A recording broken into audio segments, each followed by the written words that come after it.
Hello everybody, my name is Noah, and today we're going to be setting up my bullet journal for March 2023. This is an Archer and Olive linen cover bullet journal, and I will share all of the specs here on the screen. And I have my pre-fount Platinum 05M fountain pen that I have been using. I also have a cartridge converter in it, meaning I am converting it from a cartridge into a non-cartridge pen. I think you just call that like a piston converter.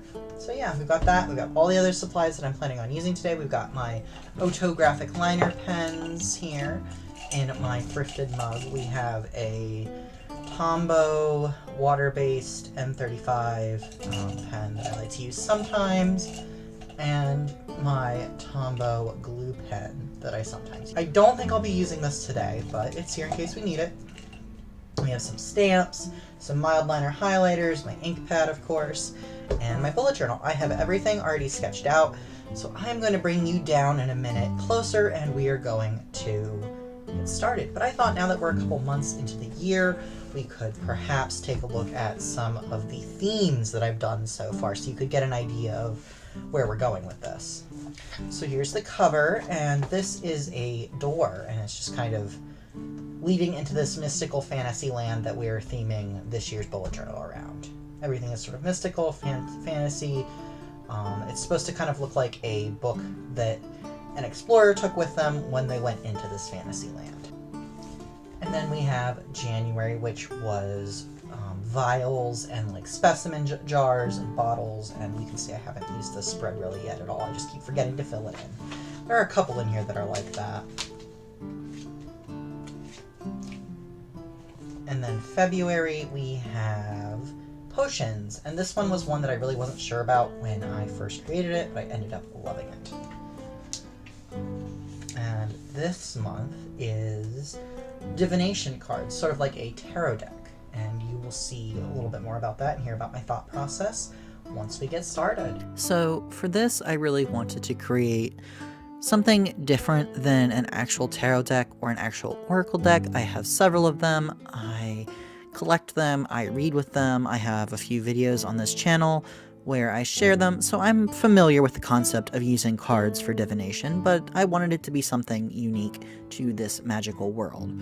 So I came up with, I suppose it's closer to an oracle deck than a tarot deck, a set of cards that all have different meanings, and I drew them throughout this spread. I kept them pretty simple as ink drawings, kind of imagining someone, the explorer who's using this journal, and sketching them out as they get their cards read, or perhaps they see them in other places. I like to think that these cards all have values as well, so they're kind of also a playing card deck. And yeah, that was the thought. I wanted to keep it ink for simplicity's sake, and I did kind of imagine the meanings of each card, but honestly most of them I just drew things that I thought would be cool as divination cards. But each one does have its own title. For example, on the cover we have the river, the root, and the dagger. And I did imagine for the dagger, you can't see it because it's covered, but the sheath or scabbard is there as well. So the idea is, well, you know, you can fight with a dagger, but you could also put it back in the sheath. So it was kind of fun to make up these meanings for the ones that I did, and I didn't write them down anywhere. It was just kind of something I thought about while I was sketching and then inking. And I am actually someday hoping to make my own tarot deck. I'd like to make an oracle deck or a tarot deck based on the houses that I have painted pictures of over the years here in Pittsburgh, but I don't know if I'll ever do that. My main goal right now is I would like to create a tarot deck based on Norse mythology. But yeah, if you're interested in seeing and hearing more about my thoughts about tarot and the decks that I have, like I said, there are videos here on YouTube that you can check out, and I will leave a link to that playlist. So for the roots of the root, like the little stringy bits hanging off the main taproot, I wanted them to not seem so planned out. I wanted them to be a bit random. So while I did kind of map them out so I filled the space, I didn't really require myself to follow the sketch all that closely. It was more of just making sure that things were filled in and interesting looking. And I did take the time to add lots of little details and bumps and grass and all of that to the cards, just so they were a little more interesting and didn't look like I had phoned it in this month. As for the dagger, this one's pretty simple, albeit you can't see much of the card. Like I said, I mentioned the sheath, but you can't really see it, so, you know, it is what it is. And I did write at the bottom, the river, the root, and the dagger, or the knife. I forget which it is. I think it's the dagger. But yeah, I thought that that would be fun, just to fill the space in a little more.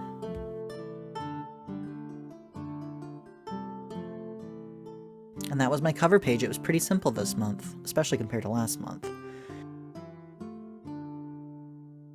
And then we move into the calendar, the overview. This calendar doesn't have any of the days at the end of the month put up at the front. This month, like I've done in the others, it wasn't going to work out, and it wasn't something that I was considering this month. All of the squares are 6 spaces by 6, and we have 4 days on one page and 3 on the other. I did end up drawing in more cards here, but I put the days of the week above them. I wasn't really thinking about it when I added in the illustrations, all the cards, but it worked out in the end, and I think it's a nice spread. Despite my kind of backwards planning of it, I designed the extras before I finalized the actual design of the calendar, the functional design. And as always, I added in the days of the month. I always add them in, and I do start on Mondays, if you may have noticed. That is something that I like to do. Not everybody likes to do that, but yes, all of my calendars start on Mondays. And then I decided I was going to draw more cards rather than just, you know, a 3-card pull. I ended up drawing 5. I wanted to fill the whole space here of the Monday and the Tuesday that are a part of February, not March. Although I kind of wish that I had just included those 2 days from February, since they're the beginning of the week, and I was planning things out after I created this spread and was kind of frustrated that I had to keep flipping back to February. So that's something to keep in mind for the future. We have the pine, and then I'm working on the ship now. Since these cards are so much smaller, I left them a lot more simplistic. I wasn't going to try and go in and draw all the little details.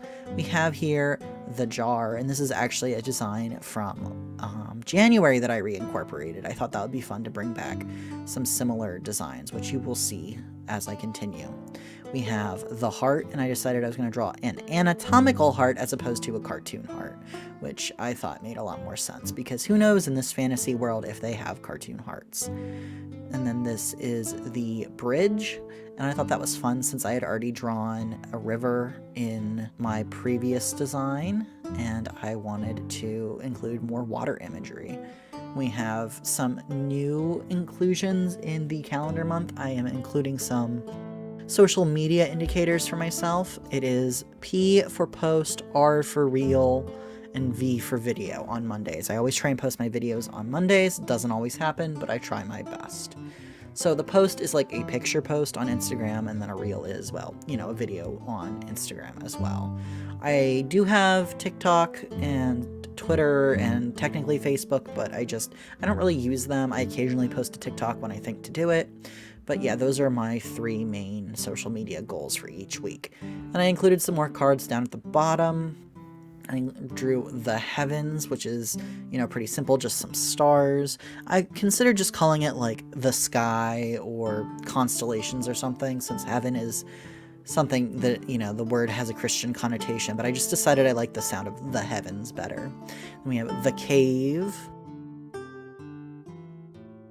I actually forgot to draw in the border of the card, which is kind of funny. And then I drew the pebble, and I had originally planned on making it the seed, but I changed it to the pebble, which is why it's kind of pointy on one end, but I suppose there's no reason a pebble couldn't be somewhat pointy.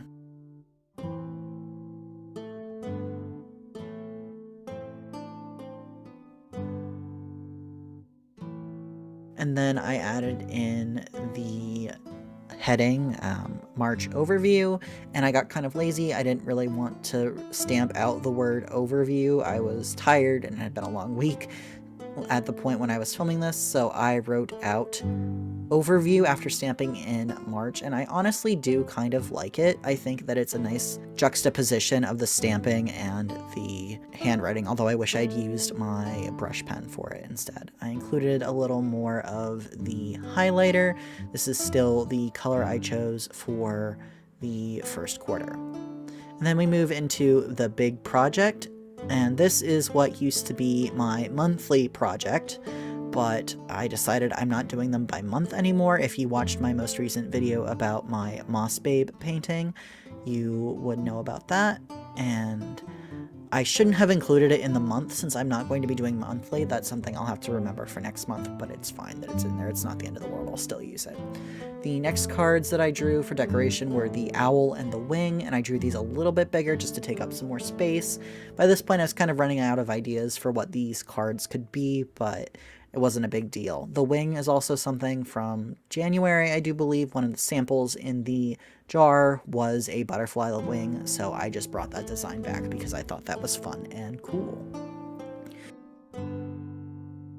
And then this is my monthly to-do. This is for things that I do weekly or monthly that I want to remember. For example, posting a video each week, or, writing my newsletters at the end of the month.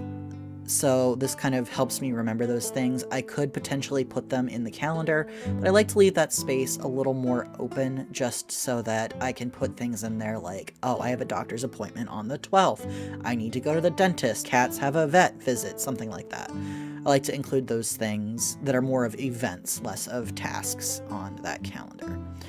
And yeah, I am really happy with how this turned out. I've been struggling to remember to use it, but I think I'm starting to get the hang of it. It is a new spread for this year. I have several new spreads this year, so I'm still kind of getting into the groove, but I do like them. And I included more of the highlighting here using the same color.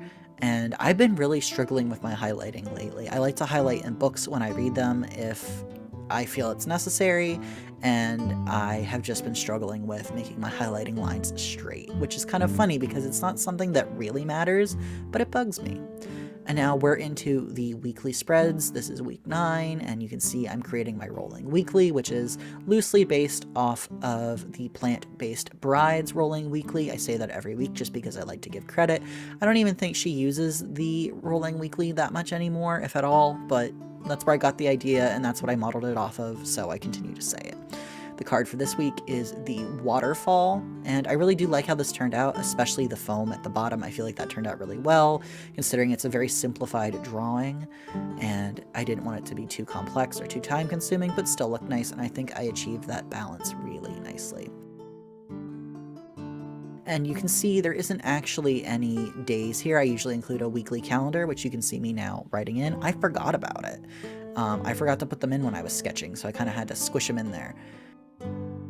This next spread is actually my March review. It's one of my favorite news spreads. I feel like it is actually really helpful, even though I struggled to use it in February. That was more just the nature of the month than me not remembering it. I remembered it, I just didn't get to it.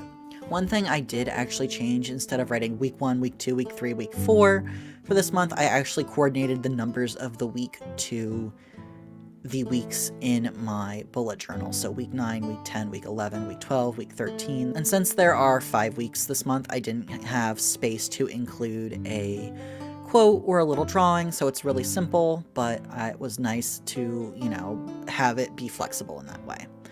So now we're going to do a little bit of an overview. This was a rather short video, but that's okay. You can see I didn't really fill in much of February. I am hoping to rectify that in March.